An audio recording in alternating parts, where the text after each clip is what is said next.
Ladies and gentlemen, Geri Petito. I'm not an addict, I'm just an ass. And in time, this too shall pass. I'm not an addict, I'm just an ass. Geri Petito taught the class.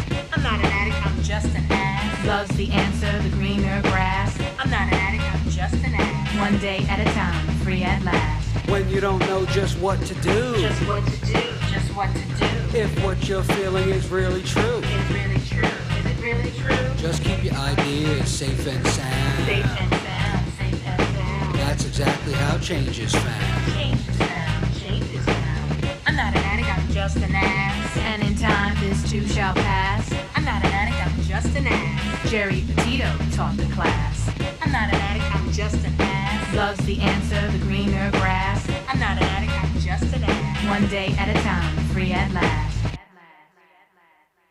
Hello, everyone, and welcome to the Geri Petito Show on Hamilton Radio. Guys, everyone who knows me knows I am the author of I'm Not an Addict, I'm Just an Ass. I'd rather be a smartass than a dumbass because, guys, 30 years ago I was a dumbass. But through the grace of God, I can honestly say now, 30 years later, I'm a smartass. And yes, guys, the word ass is in the Bible over 40, 50, 60 times, and it means donkey. And that was me. I was a huge, dumb donkey. So having said that, guys, we've all had a really tough couple of years, everyone out there. I know myself personally, some family members and friends passed away through it, some from this virus and some through addiction. And I just want everybody out there to know, first and foremost, that we have to start looking at addiction differently. This book can help save lives. If you're in publishing, and just put the title in or my name, it'll come right up. Simon & Schuster published this book for me a few years back. Also, go to my YouTube channel, the Geri Petito Show YouTube channel, and please subscribe. And, you know, we're here to save lives, and everybody out there needs to know this, that you have someone you can talk to. Everyone needs to know that, and I am here. I'm a nutritional health coach. I'm a recovery coach. If you reach out to me, all my services to you are free. I just want everybody out there to know that you're not alone. Okay, so I had to say that. Now, having said that, I have a really, really cool show for you today. I have two really great guests. I'm going to introduce my guest co-host, personal friend of mine. I'm going to have her do the honors of introducing our incredible guest. Ava Holly, say hello to everyone. Hey, Geri, thank you for having me on the show today. It's always an honor and a pleasure to be around you. Never mind show or not show. Always a pleasure to be around you. So thank you for that. And with us today is also my very good friend, Mari Dottolo. And Mari's asked me to tell you that she is in very far stages of Parkinson's. So as the day progresses, she gets a little stuck speaking. One of the things that affects is the volume of her voice. And so a lot of times I'll go with her to do some things, and she's the brand new author of this wonderful book that's out. And so I've been going with her from time to time to help her with her book signings and shows and stuff like that. So Mari is an event planner. She's a much experience in the hospitality industry. She also worked with the Historical Society, and in doing so uncovered this wonderful, well, it was a tragedy, but it's a wonderful story to tell about it. So I give you Mays Landing resident, Mari Dottolo. Hi, everybody. How you doing? Hi, ladies. Hey, Mari, how are you, sweetheart? Good, thanks. Thanks for having us. So, you know, I got to read a little bit of your book. So, you know, this is a really cool story. Tell everyone, first of all, how old this story is, how long ago this happened. It's over 140 years ago. And I mean, that takes a lot of digging to get down that deep. So what made you want to dig that deep on this story? Well, you know, one of the things they do here in Hamilton Township, we're in Mays Landing, and a very historical town. One of the things they do at Halloween is have a ghost walk. So I participated in that. I organized it, and one of the things I wanted to do is include the train station that we have here.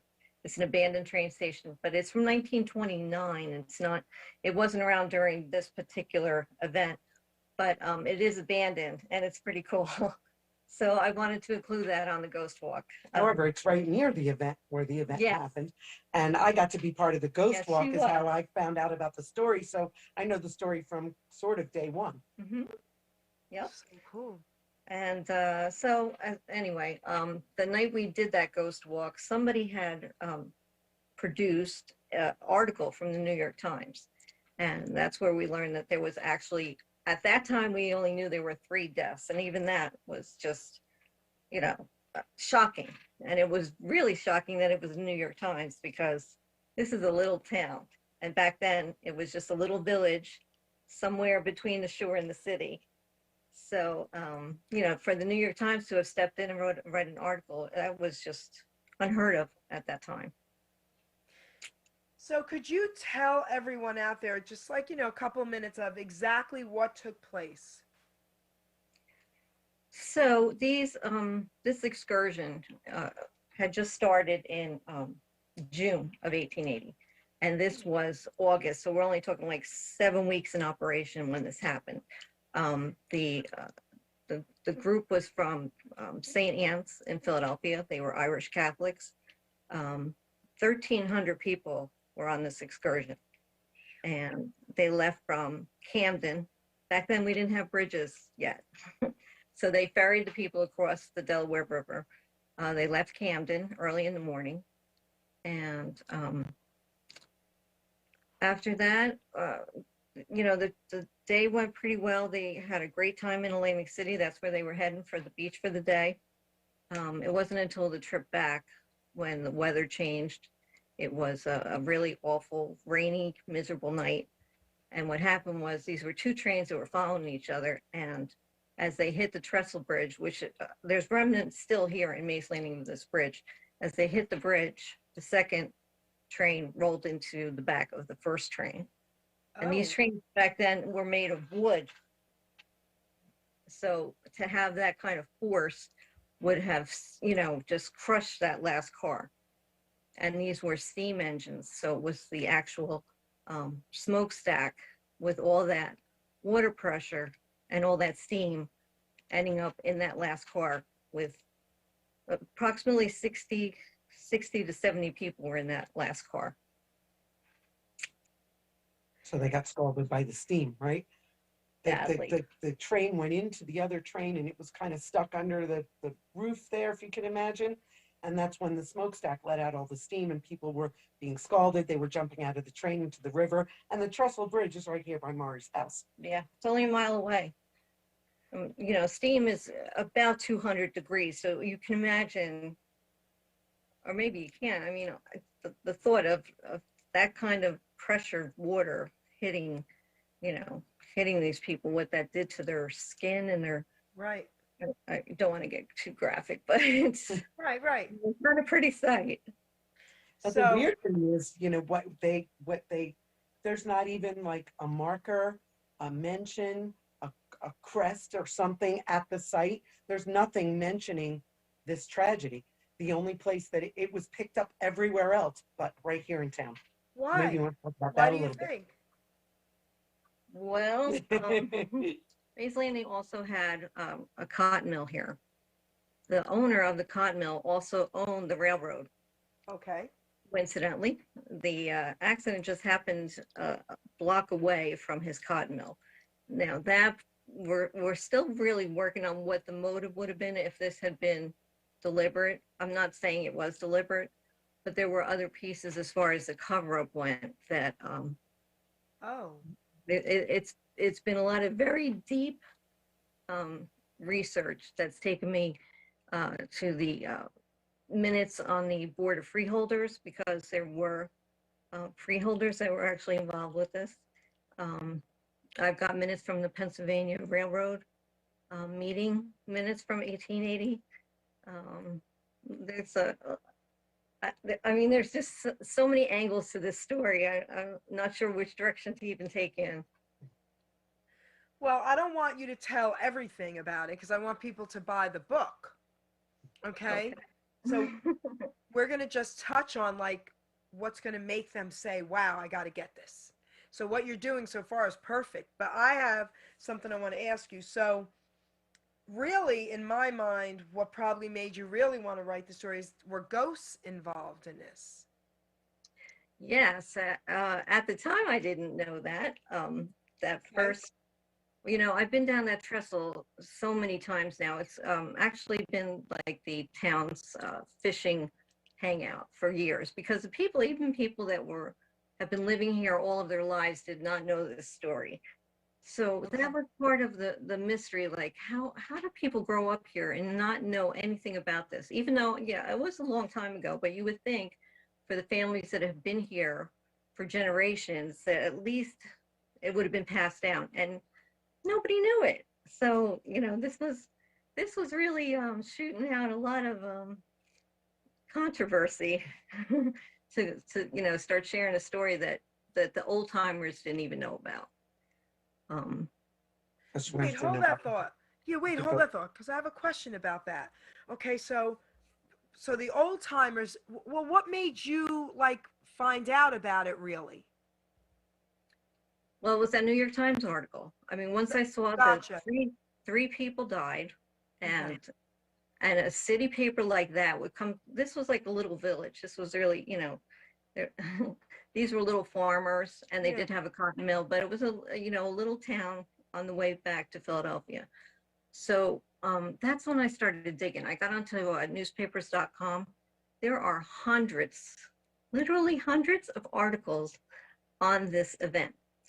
That's So that took me back to like, well, how is it that nobody knows about this here? And We you were have, with the Historical Society yeah, at the time, right? So that's what she there's was, you know, working on the there's ghost book. nothing at the Historical Society about this. All my digging was actually outside, either either in Trenton. I was in the Trenton archives looking for something on this accident. When I tell you, there were 30 people that got killed. 30. So I And have a. All right, wait. I have a question because I don't want to forget either. It's like this is so cool to me. And all right, all over 100, almost 200 years later, right? Close to 200 years later, whatever it's been, right? Over 100 years. right. Now, all those people are gone that had anything to do with any of it. Why now don't they want to put this in the archive? You know, the book just came out like 2 months ago, and it's definitely stirring up a lot of interest right now. So I think you're going to start seeing it. You just like yourself. I mean, it was with me. Every time I came across something, I was just like so excited, you know, because it'd be like, oh my gosh, the story gets better and better, you know. Um, but you know, getting back to my visitors, Yeah. I wasn't so crazy about having them come home with me. Mhm. I made a mistake, and I suggest this to anybody who's doing any kind of work like this, where you're digging into historical period. You really don't know who's hanging around. And you know, I'd go down to that trestle area, and I wouldn't like tell anybody that's here to stay here. um, and the way I found out that I actually had somebody here, this simultaneously this happened. We have three dogs. One night they woke me up in probably 3 o'clock in the morning, and they were shaking, they were screaming, they were so scared. They kept all looking up in the same direction, but I had no idea what was up with these guys. It's not like it was lightning. There was no storm going on. I checked with my mom because her dog was in on it too, and we couldn't figure out what was wrong with them. Um, a week or so later, we were outside. It was a summertime, I guess in August. We were having breakfast, and we heard this huge crash inside the house. Um, I opened the sliding glass door, and the biggest picture that we had on the wall, that's been on the wall for years and years, had come crashing down, broke all over the floor. And my phone would start dialing people. It would be sitting on the table. All of a sudden, it would start calling people without being touched. Just a lot of very weird things. I kind of recognize the signs. I know that the electric, you know, is one of the things they like to play with. Computers they like to play with. So all this stuff is going on. So I You go to kind of some. witnessed a little bit of it setting up on your laptop. Yeah, We had to go to yeah. David's phone. That's what she was saying. She Yeah, said they're I messing definitely with us. think they're here today.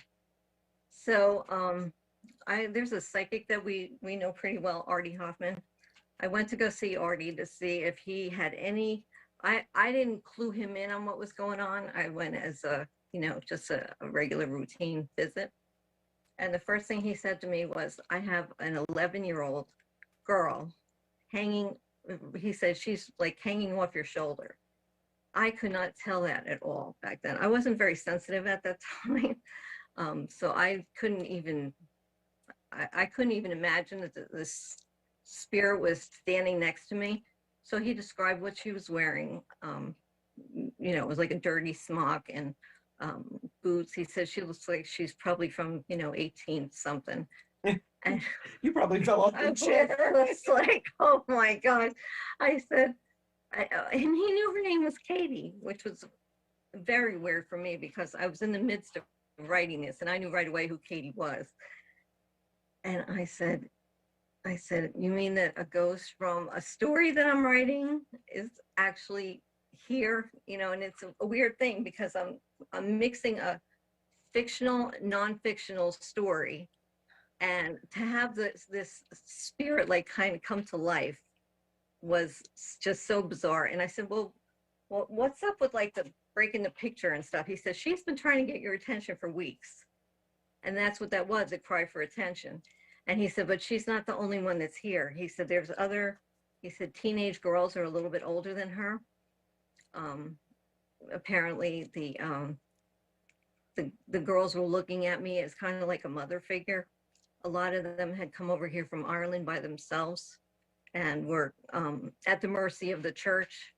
And so whatever they had to do, they were doing it without their families.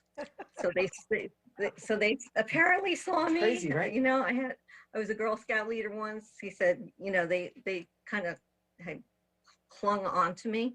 He said, at your house, he said, there's a lot of people in your yard that haven't come in. He said, only the kids are coming in the house. He said, and this is another weird thing. If you read the story, you'll find that she was like the babysitter. She's really the cousin, but she's also, they called them nurses back then. Katie or the older girl? Katie. So Katie was with the two little girls that she babysat, which was a 20-month-old and a 4-month-old. And he says the toddler, he says, she is always peeking around the corners watching me in the kitchen. And I was just like, you hear about this in the movies. You don't really expect to live through it. And the thought that all these adults were like peeking in my windows, it was just so bizarre. Well, the bridge is only a mile from her house and she's uncovering this story. So now they're all kind of clinging to her. Yeah, I actually brought in 2 different mediums on 2 different occasions to kind of push them along. But she's been back, I would say, for probably the last 10 days. And what a difference, because she knows she's responsible for freaking my dogs out. Enough to the point they won't even at night, they will not even go out the back door. They will not go outside at night. And that was 2 years ago. And so I still have dogs on piddle pads because they will not go outside at night. Crazy, Well, right? in the last 10 days, they not only have gone out, but they come in even 1 o'clock in the morning. If I have to take them out, they'll come in dancing and happy as anything. It's just like they are just different animals right now. So it's that's been a whole different experience. So what would you, all right, so Ava, let's talk to you a little bit first. All right. Okay. Tell everyone actually everything you do first. And then Okay. I want to hear your take on everything you know about this story and talking to her about all this. Okay, awesome. So I'm Ava Holly. For those of you that don't know me, I also host a show, thanks to Geri, on Hamilton Radio. And we'll be on this Sunday, actually, with a great guest. And I have a company that's kind of an umbrella over the entertainment industry. My background's in entertainment. I went to college for music and theater. And I also ran my father's businesses, which included a hotel, a shoe store, a junior department store. So I have a lot of experience in different areas, and I decided to put it all under one roof, so to say. With the shutdown, we pretty much shut down because mostly we do special events. In fact, Mari and I were putting an event, a whole kind of event together that wound up never getting off the ground. And so we're tweaking a lot of things right now, and we're looking to move all of the entertainment and events into one space. So I'll have more on that on my show. And as we get a little closer, Geri, you know what I'm talking about. Yep. And you know, it's great to be on the shows. It's great to be a host, and it's great to be in this medium because I love it. I love to use my voice. My one big goal is I'd like to voice a cartoon. So keeping my eyes and ears open for that. However, we have a lot of projects on the table, a lot of things we're tweaking and trying to move forward for 2022. So that said, I know Mari a long time, I guess 10 almost years. 10, I was going to say 15. Maybe. Yeah, maybe. And Mari was the officiant at my wedding. So she can do that. So it was cool. So Mari had talked to me about the Ghost Walk. And one year I was involved as a different character, but this last time that we did it which was before the pandemic, I was actually a character at the Trestle Bridge or right near it and talking about the train wreck and the story. So I got, you know, we went to rehearsals at Mari's house. So I got to learn a little bit about the story. What I love about the book, Mari doesn't like it as much as I do. Yet what I love about the book is when you read the first section is like factual. Okay. The middle section is like a fictional story based on real events. And then the last section is more factual in a different way. So I like that it's broken like that. So you could actually go through. I mean, I'm even listed in the credits in the back of the book from the Move Ghost a little Walk. over to her so we Oh, can. sorry. Sorry. I'm even listed in the credits in the back of the book from the Ghost Walk. So it's kind of cool. So there's a lot of like, you know, acknowledging people in the end. So really the meat of the story to me is the fictional part because it's all based on true experiences. It's just done in a story form. And then you can go back and reference the facts in the front and the credits in the back to see where she's done all the research. So I find the whole story quite fascinating. And my big wow or why is how come there's nothing here about the story. Me Everywhere too. else, I said the same why thing. is there nothing here? I don't get it. Right, So this is especially what she's now. uncovering. Yeah.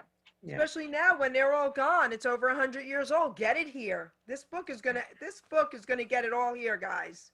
And honestly, there's some pretty prominent families involved that go down to today. So there's names, you know, left out because of the Yeah. controversy and everything. So it's just crazy. But the story is phenomenal. The people were jumping out of the windows to land in the water to get away from the steam.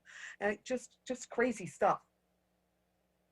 So, Maury, what else would you like to talk about your story, the book? Anything that's like really important to you to share? You have book signing coming up. Tell them that. I do. I have book signing coming up next Friday night at it's called Earth Angels Center for Healing here in Mays Landing. You know, so far everybody has actually, you know what, everybody has been very welcoming and very supportive of this. And, you know, this took me over 4 years to write. And that was one of the things that hung over my head was, you know, how is this going to be received? It's been really very supportive. So actually, her book signing is at this place called the Inn at Sugar Hill, which is now owned by a friend of Mari's, and they put a plaque up for her about the book. She's had several newspaper articles written, and she also showed up on a app called Newsbreak. And they showed a little video clip that was done back in the beginning of her starting the research. Yet it came up on my phone and I messaged her about it and she goes, "What are you talking about? I don't know anything about that." So I sent her the article. So it's really starting to get some traction, yet the story is just so interesting, you know. And it almost didn't happen. I have to tell you, if it weren't for Katie, who was the one holdout that she stayed with me through the whole process, I would wake up in the morning and know exactly what to write. And you'll see when you go through this, it's not a very traditional way to write a book. It's usually one way or the other. And I did my historical research first. So I kind of roll all that out before I get into these characters. And the characters are actually the 30 people that got killed. I wrote the story based on all the information I pulled together, many newspaper articles. They were very graphic back in those days. They gave you all the detail. So that's what I did. And Mari's a great storyteller. She had an event company for princesses, and she would host these princess parties, and she would write out the entire story for all the princesses. So she's really good at laying that out. So the middle part of the book is really juicy. That's really cool. So this is totally up to you. You could say, no, Geri, I'm not interested in talking about this. It's honest to God, it's all fine. I didn't know if you wanted to inspire other people with your illness, because look at what you're doing. You're amazing.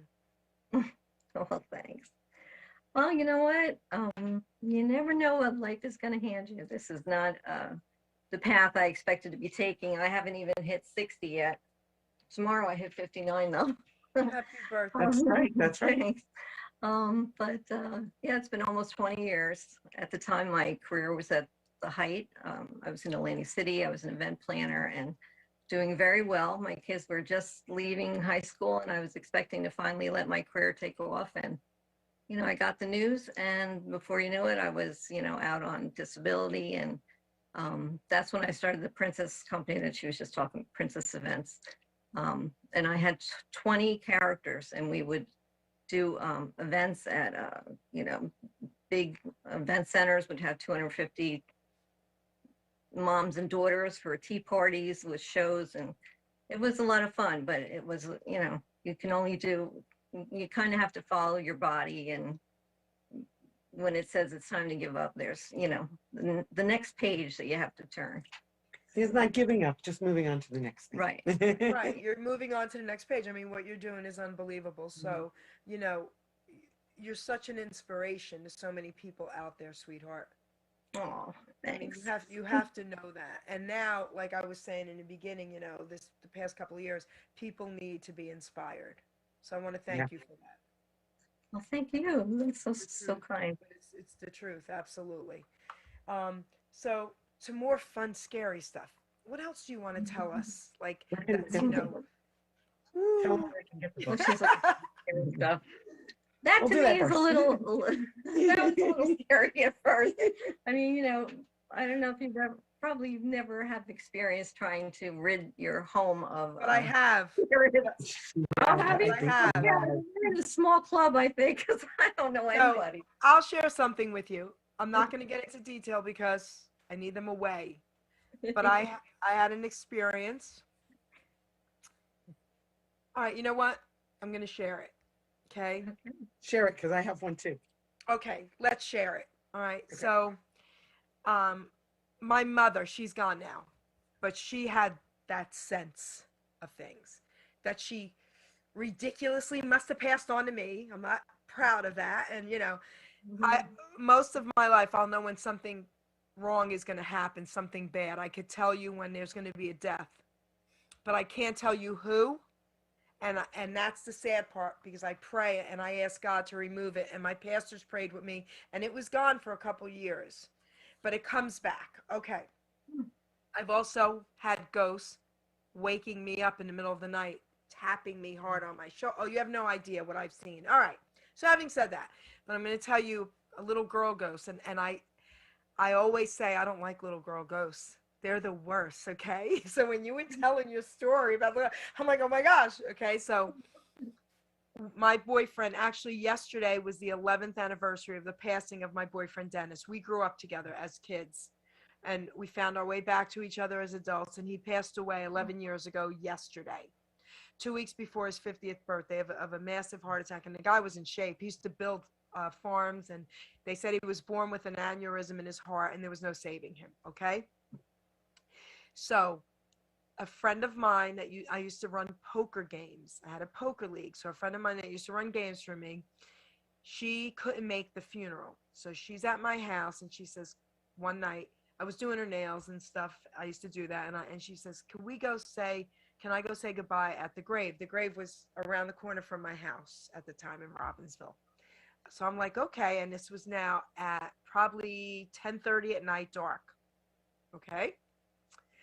So where he was buried, it's at a cul-de-sac. So you can go around the cul-de-sac, park, and face his grave.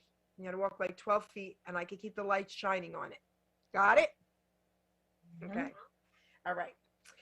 I do that. We walk. She says her goodbyes to Dennis. And as she turns around and walk back to my car, she says, Geri, is there a, what do you call it, kids where there's swings? A park. Playground, right? Yeah. Playground. Thank you. Geri, is there a playground here? And I go, yeah, we're facing the back of Sharon's school where I went to grammar school, my daughter and all that. She goes, Geri, turn the car around, face that. So I turn my car around, I have the lights facing it. Now from my mouth to God's ears. Okay. Now we're talking maybe 11 o'clock at night now. There is 3 swings. The middle one is swinging with a little girl in it. True story. My mouth to God's ears. Okay. She says, let's go. I'm like, all right. And I'm like, oh my gosh. Okay. So and I felt okay with it because we were in my car. So I pulled out, went right around. I knew how to get into the school. We pull there. I have my lights on the swings. The 2 swings that were empty are just swing. The swing in the middle has no one in it, and it's swinging like this. We get out of my car, and on the floor next to the drive, when I open my door, she gets out first and goes around, and I went, oh my gosh, there was a toy little girl's pocketbook purse on the floor next to my car. Oh. She goes to grab it. I said, don't. Let's get back in my car and get out of here. Well, that little girl must have gotten my car because it was not good. And this was in my old house. So anyway, I had people come and pray in my house, on and on and on and on. So I have a lot of, with all this. And I do not like little girl ghosts. Okay. Wow. All right. David, tell your story. Okay. So I have the same feeling as you, Geri. The same, and I think that's one of the things that connected us. Yes. And we don't tell these things to everybody because not everybody and it was so weird. So I get a lot of, and I have no problem with the ghosts because I don't see the little girls like you're saying. I just have spirits that follow me. So they follow me from house to house. They're actually in my house now because Marco's up with me, my co-host on my radio show, and I told him, just beware that we have ghosts here because Here too. They followed me too. Gotcha. So when I go to hotels, I see ghosts. We just came back from one of my best friend's daughter's wedding, and there was a ghost there that tapped me on the shoulder. And I've seen ghosts in other hotels. And I even Art standing next to him and do you see that guy that just walked by? He goes, what guy? And I'm like, wait, somebody just went by really fast. And but the story I was going to get at was 2 days ago, my husband was in a car accident that was with a deer. 2 years ago, he was in a car accident that I feel like the spirit of my father was there to save his life. And let me tell you why. I get back from the hospital at 4 o'clock in the morning, and I'm in my kitchen. I had just cleaned out all my cabinets and washed all the plastic stuff that I had. So it was sitting on the counter, and it was there all day. Nobody touched it. Nobody did nothing to it.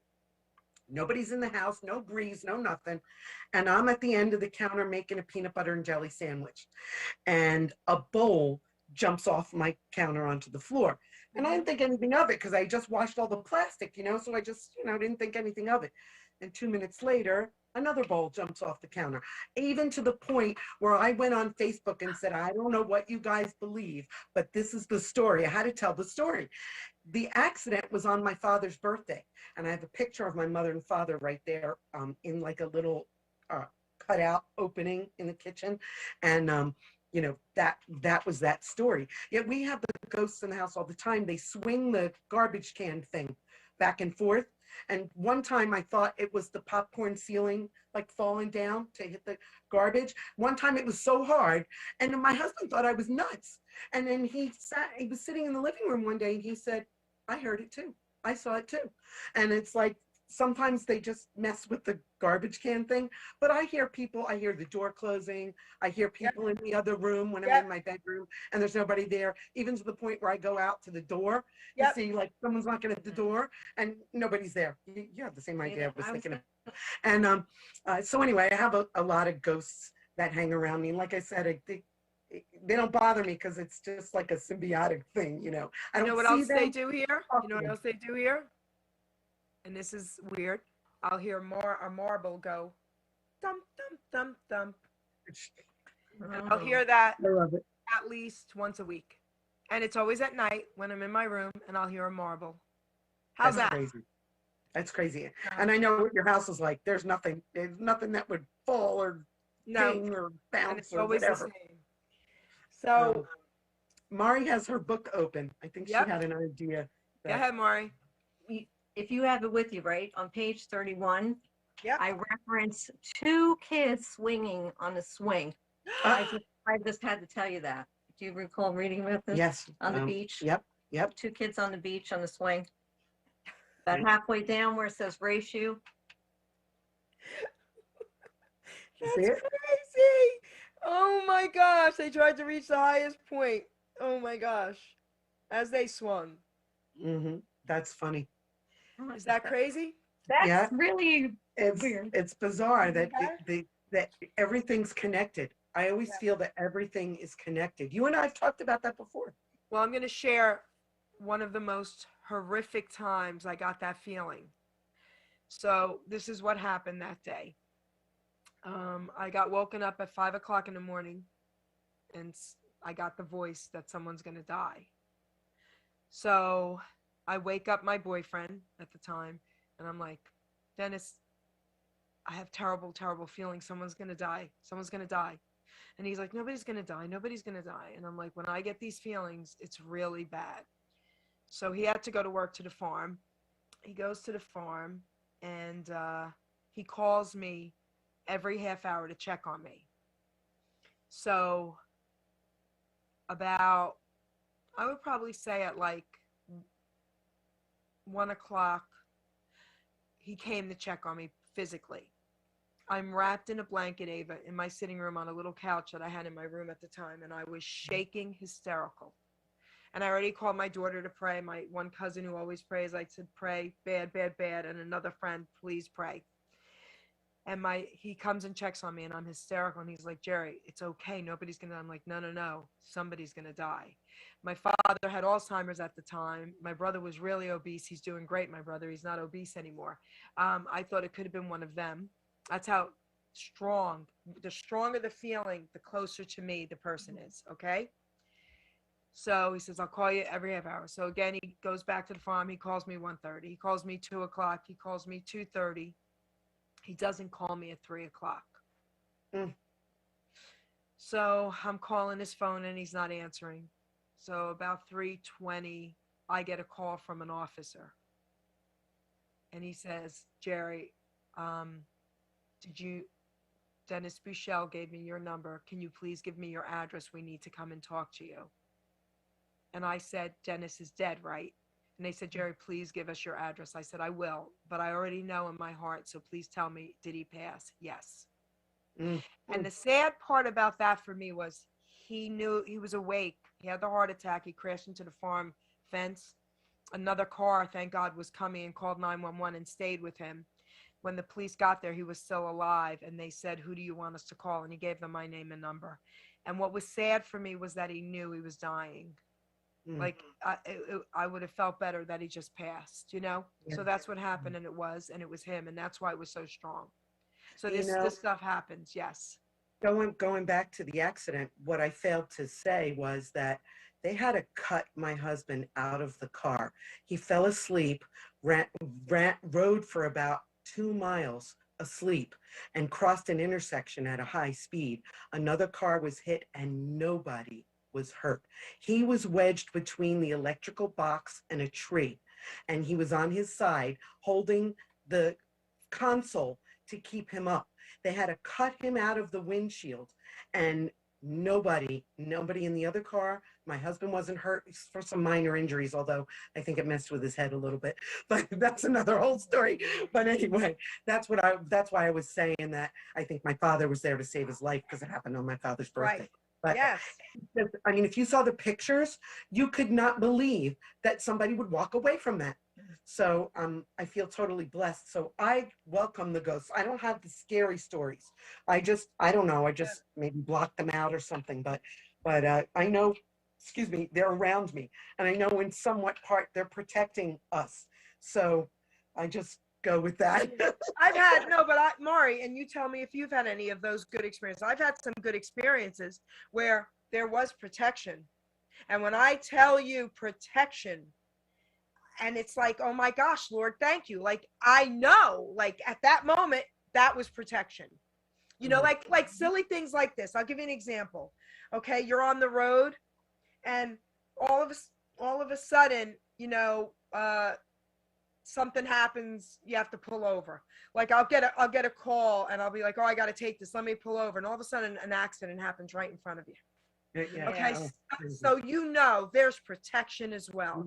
Marty, do you have any good positive protection stories? I just went through that very recently. So, you know, a couple minutes more, if I hadn't gotten held back, I would have been, you know, part of the accident that I witnessed. But you know, I know this girl is still here with me, and she really definitely helped me write the rest of this book. I didn't know where to go with it. And it's funny because you see how thin it is. There's a lot of homework. That thin, girlfriend. This is not that thin. No, okay? It's not that thin. Your My book, book's thinner than that. I'm going to share something funny with you. So first of all, thank you for autographing this book for me. First of all, you have 79 real pages, right? My book had only 47. Wow, so really? When I published this in 2016, because of this book, that is what made me get on radio. And because of radio, I got in the Hall of Fame internationally. Now I'm getting Lifetime Achievement Award in December. I revised it. Now look.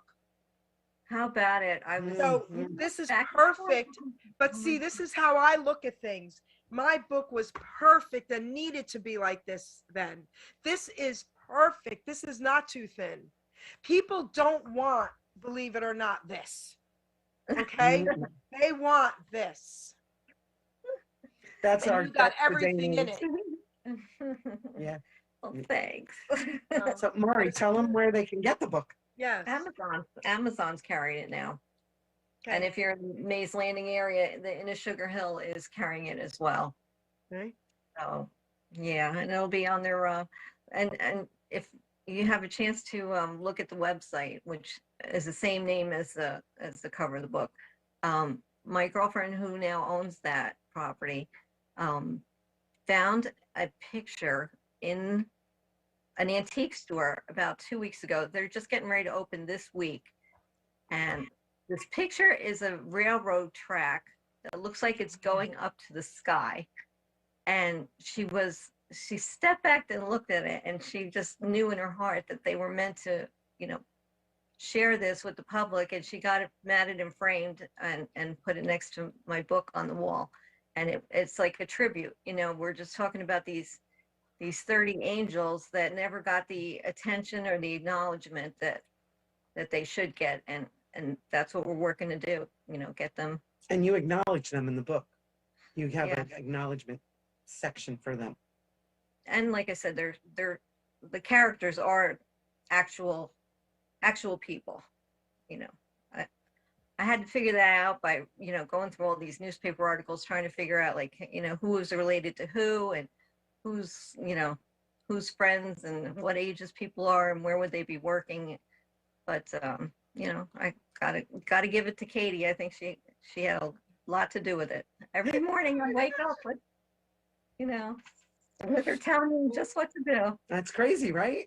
No, that is crazy. Listen, I'm And loving it's this. so great. Okay. It's the next chapter of your life. No So pun intended. listen, listen. Your next book should be Gratitude to Katie.